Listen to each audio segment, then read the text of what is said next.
Tap to pay. Secure and contactless.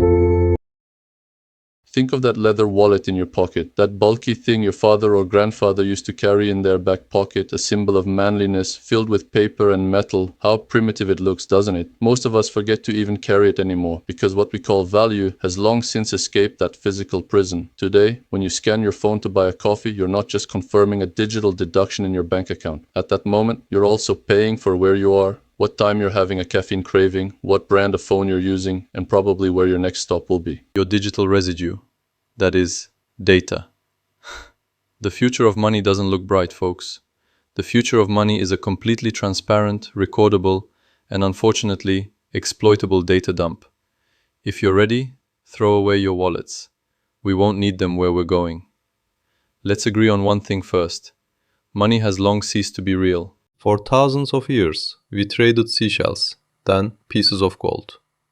Gold was beautiful, shiny, and most importantly, limited. No one could just mint gold as they pleased. Then one day, some very clever bankers and politicians said, "It's too difficult to transport this gold, so give us the gold and we'll give you this paper. This paper is gold." Did we fall for it? Yes, we did. Then, one day in 1971, a man named Nixon came along and said, "Those papers are no longer gold, they are only my word." That day, the fiat money system we use today was born. That is, money without backing, based solely on trust in the state. The result? Today, states can create trillions of dollars with the push of a button on a computer. The value of the money you earn working from 8 a.m. to 6 p.m. is melting away between the lips of a central bank governor. Inflation, as we call it, is a polite name for the systematic deflor. FT of your labor. Our current financial system is nothing more than a massive global game of trust, and we're reaching the end of that game, because digitalization is moving too fast to carry the lies of this old world. Cryptocurrencies were an act of rebellion, yes, a revolt against central authority, but even they are still valued according to the rules of the old world, that is, in dollars.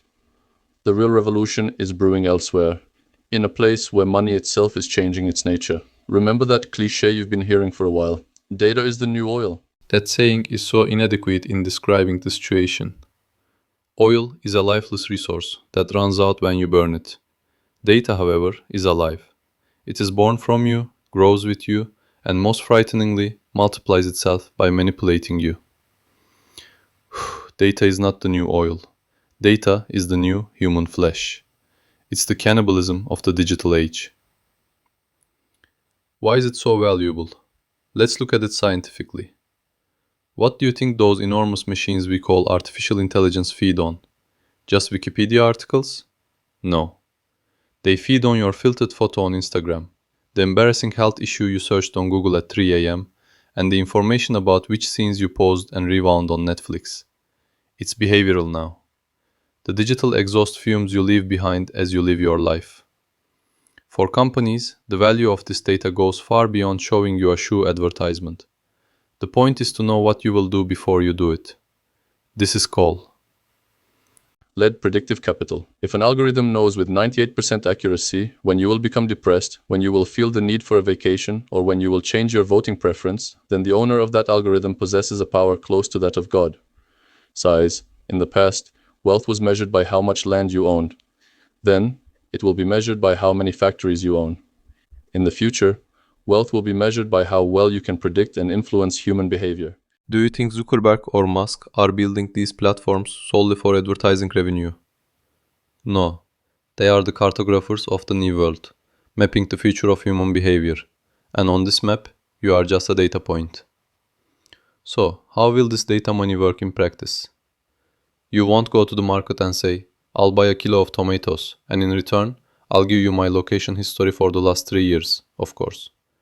The process will be much more insidious, much smoother. In fact, it has already begun. Are you using Google Maps for free? No. In return, you are providing real-time traffic data and information about the places you've been.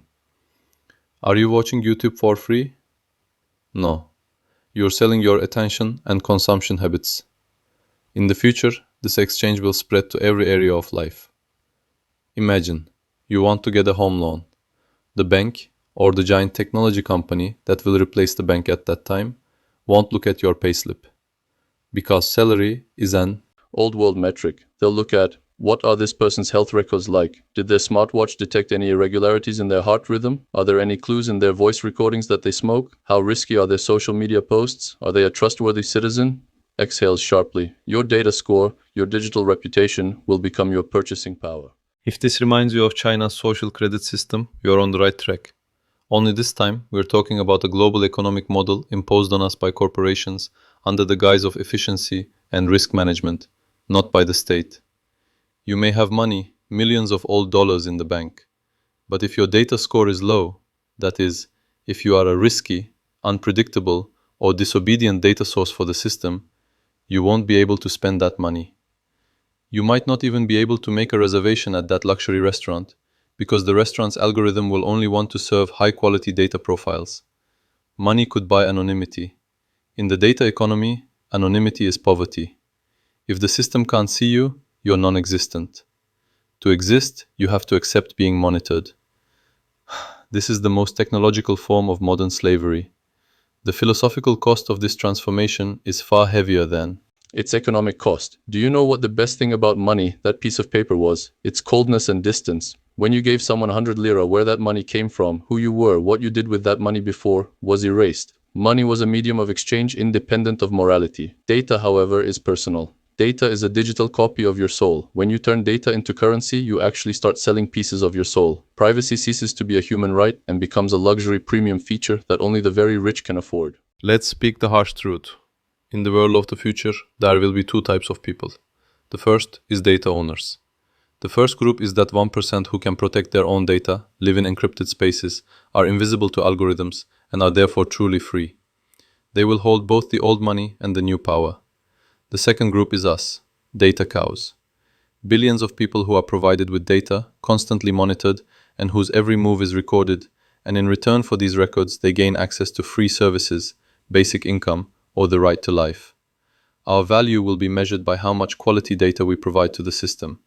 If you are boring, predictable, healthy, and rule-abiding, your data value will be high. You are a citizen the system loves.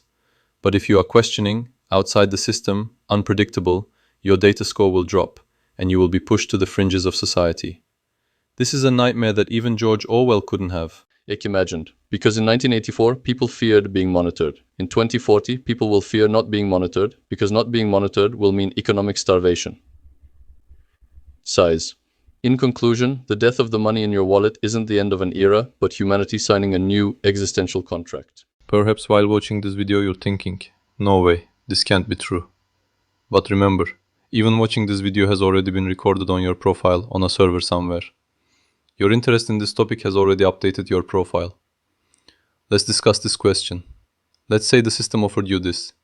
You will allow companies to monitor your entire private life, voice recordings, real-time location, and biological data 24/7. In return, you will receive unlimited basic income for life without ever having to work. Would you accept this digital slavery for financial freedom? Or would you say, I'd rather starve than not be monitored? You can subscribe to my channel for more videos like this. Thanks for watching. See you in the next dystopia.